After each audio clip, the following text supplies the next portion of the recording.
likes to kill, especially with the Reaper side. And also, if AU somehow manages to get to that Agnes Scepter, we will have pretty serious break mechanics from Polaris side. But that is only if they get to that phase. And I do have to agree with you on this one. It's not looking easy. In fact, it feels like we might not even get to that stage. Yeah, exactly. Because the BB timing, normally comes online around the Aghanim timing. So if a good Aghanim timing can be 15 minutes, a bad one should be somewhere around 17 to 18. And that's the scariest timing because they are gonna just run as far as take Roche. And do you have what it takes to stop timing at 18 minutes from Polaris? That's gonna be the biggest challenge from them. So we see that relegation of Zeus to Trazam. And of course, again, it's Xavius who is playing a hero that puts himself in front, right? I mean, he plays the Shadow Shaman and he runs into Summit. Now he is on Undying and he definitely will want to run into Summit. But the circumstances are a bit different now. The follow-up from Polaris might not be as strong against the draft of Summit, at least early on, due to how tanky they are. Actually, there was a possibility, to put the Undying as a tree. And it could also, just amplify the strength of this hero against all these tank heroes. But I mean, I have no issues with Necrophos. I do think it's a very, very good Necrophos game. But we'll see how the lanes is gonna go. Yeah, it's gonna 2-for-2 trade. The bounty rune at least. Yeah, but we are seeing a bit of a shift in terms of like how these two teams are playing, right? Game 1, it was all just Summit, on the kill feed. Game 2, it was a complete bloodbath. But it feels like Game 3, well, probably gonna pivot back towards Summit being the aggressor, once more, just like in Game 1. Yeah, it definitely feels like so. I feel like once again they have a very well-rounded lineup. All the cores they kind of play together and play for each other. DK being the stun, and DP and BB, kind of just being the tower pushers. And can you imagine them all together running as 5? Like, I'm not sure if you actually have enough damage, and Necrophos is good, but Reaper side can only be on one guy. We call it the bulldozer. It's a term that I invented. Okay. Yeah, they just mow through you, right? Yeah. Though I say that, I mean, Crush is in deep danger. Pops to verify just to get away, but AU, he's relentless. The stick, barely enough. AU one more hit. Doesn't have the cooldowns, no movement speed. Yeah, can't catch up to the Death Prophet. One of the fastest heroes at level 1. I mean, you can't even be mad that you cannot fight and catch it. Yeah. I like that they are realizing that it's going to be really hard to lane DP into the Shadow Demon. So ES is already, getting himself a boots and ready to maneuver and just pull out all these shenanigans with putting creeps and all that. Oh, they found Crush. Well, Crush is already pretty healthy. So both teams trade a courier, and I mean, just look at Polaris. They are suppressing the side lanes of Summit, right? They're pushing it so deep. Though CZY is doing the same to Natsumi, and his life is incredibly hard against his Earth Spirit. But CZY feels like the core this time. Yeah, definitely. And it seems that DP is actually the one going for Earn instead of the Earth Spirit. It seems that they value having an early Spirit Vessel a lot against what Polaris has. It's very good against Tiny, Undying, and most importantly, the Necrophos as well. So I like this adjustment a lot. But it really comes down to how much of a good game they can give towards to the Death Prophet. Because this is not starting very well already. Only have 6 last hits so far. And it's also one of those games where we see there's a very distinct difference in that mid lane where Mercury is playing a hero that doesn't really have as much tempo control early on, at least around the map, compared to Lelouch, just playing things like the Void Spirit, something like the Viper. At least this time a Puck, which is one of the most active heroes at level 6. And sure, right, we know this trend of if the Viper, if the Puck moves, the Dragon Knight takes your tower. But that's what Polaris is comfortable with when it comes to Lelouch in terms of hero choices. Oh yeah, definitely. I mean, Lelouch is... Puck is definitely one of his most played heroes as well. And probably the strongest hero in the patch too. But then again, once again, I still think that Summit Gaming have a very good answers for him. Not just a DK, right? But it's combination of DK plus BB plus DP. And these are all the heroes that Puck absolutely hates playing into because of how tanky they are.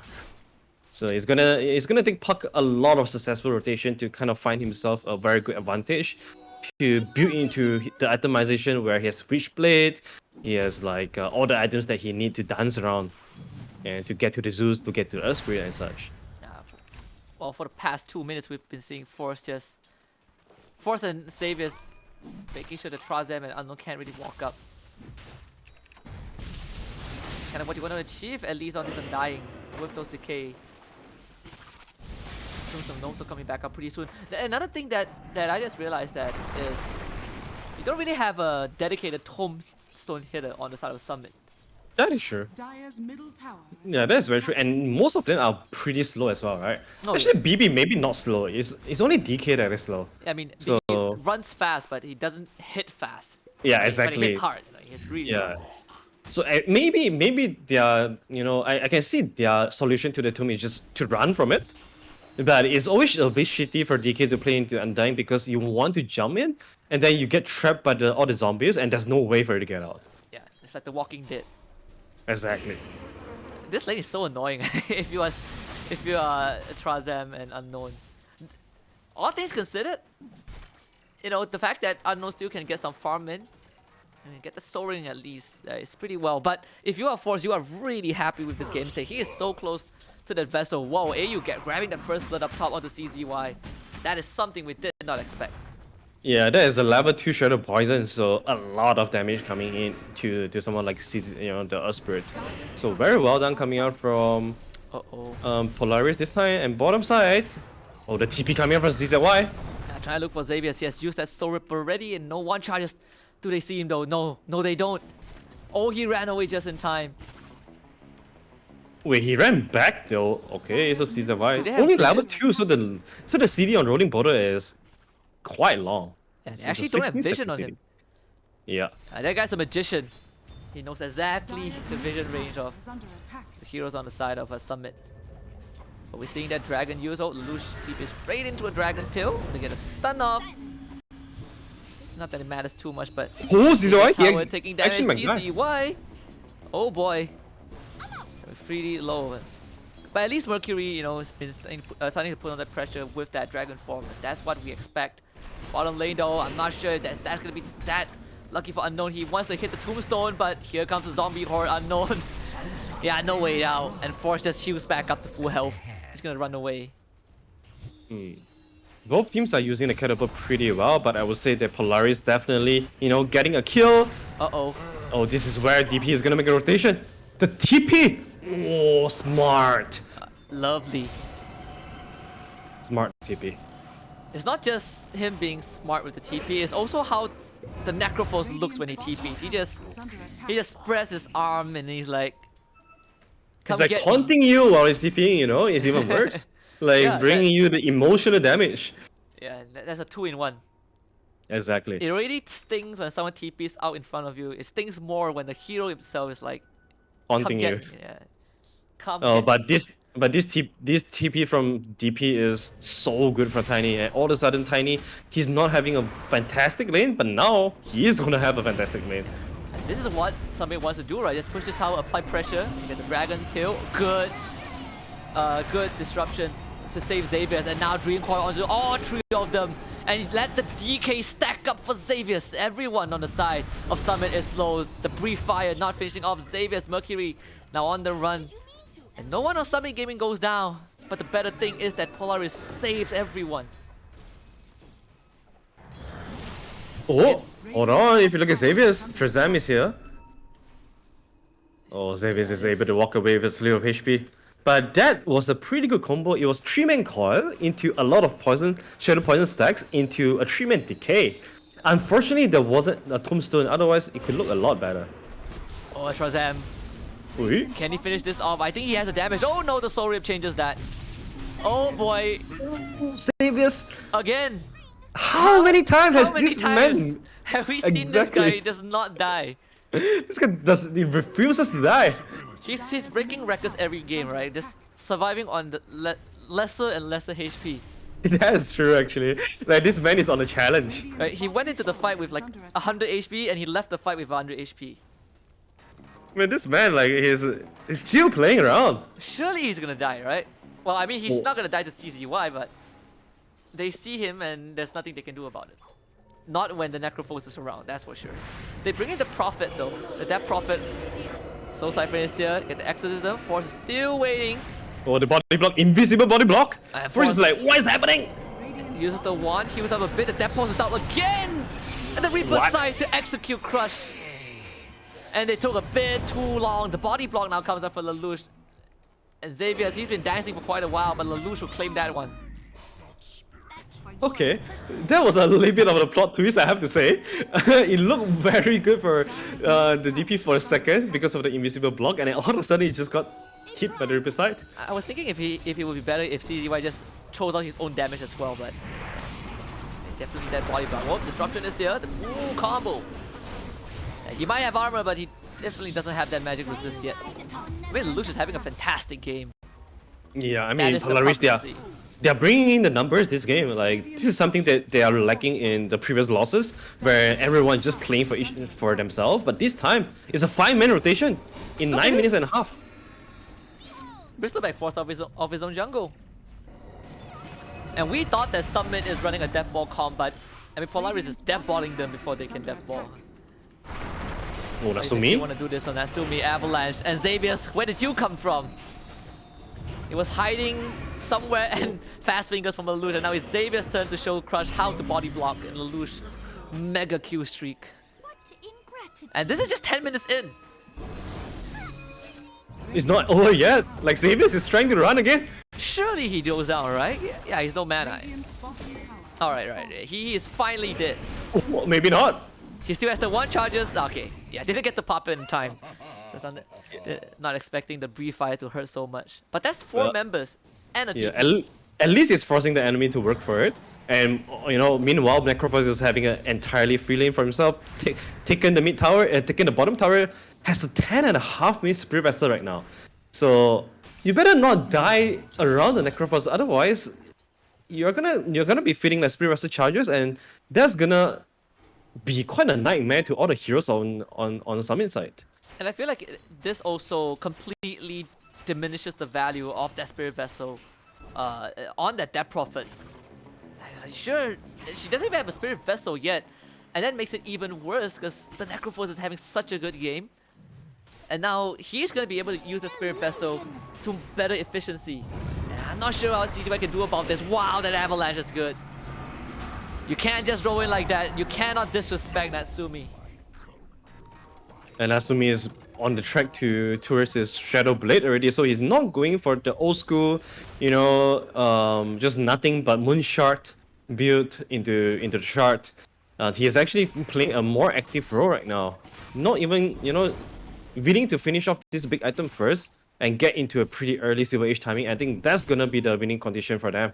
As long as you get the timing early on, it doesn't really matter if you have the shard early.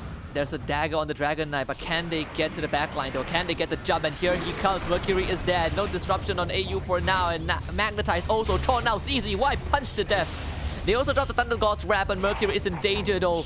Oh boy, Horde. the Shadow Demon out is there. And look at the zombie horde. This is the Walking Dead. You do not kill the tomb. And Xavier's will find that kill. Now Crush joins in, but why are you running in? You do not have damage. Xavier's? You do not kill Xavier's. How many times does this need to happen for Summit to learn that Xavier's is unkillable? And he's playing Undying, and he's an undead. Oh man, Xavier is just buying so much time for his team right there. At Force, you know, interestingly, he actually uses the ultimate before the threshold. And like you said, I think he was preventing DK from getting the Tombstone goal. And he'd rather sacrifice 1 charges on the permanent HP regen. Oh, yeah. And also mana regen from the kills. So, pretty big brain play there coming from Force.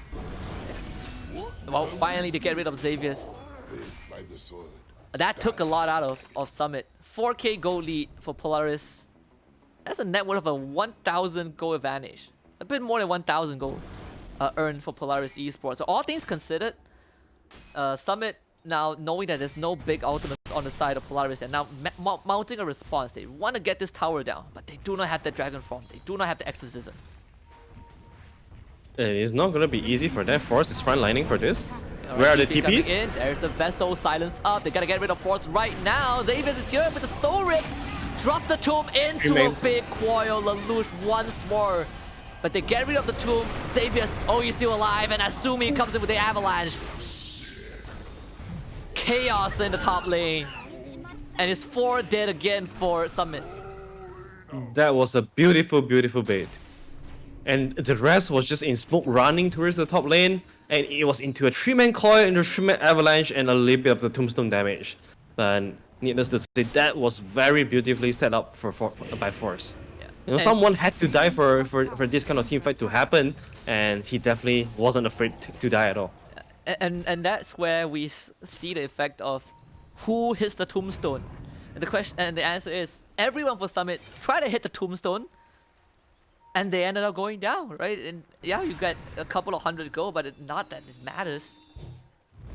But this is just the early game. When that tombstone gets the talent, when we skill into the late game, who is gonna do that tombstone hitting? Like they don't have the time to do that. Middle tower is under attack. Yeah, I mean, if they are committed to the tomb, means that you're committed to all the spells. Oh, hold on, because in the top lane, BB's down. Oh, they actually catch the puck. They caught the puck. Oh, I'm not sure you trust them if you want to go up the high ground without any vision, though. This is not good. Oh, and he couldn't even jump out.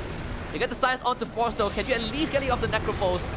A heap of magic damage coming through. Asumi shows up. Give them a whack. And give Force a toss. He dies to Crypt Storm as CZY just rolls into AU. And Xavier's turn to show up with a double. Very good fight once again coming out from Polaris. Like, they thought that, you know, without the puck they are strong enough, but they were without the BB as well. And all of a sudden, BB, look at his item progression. We talk about how BB, you know, a good BB game, you should be expecting somewhere around 15-minute Aghanims to 18-minute Aghanims.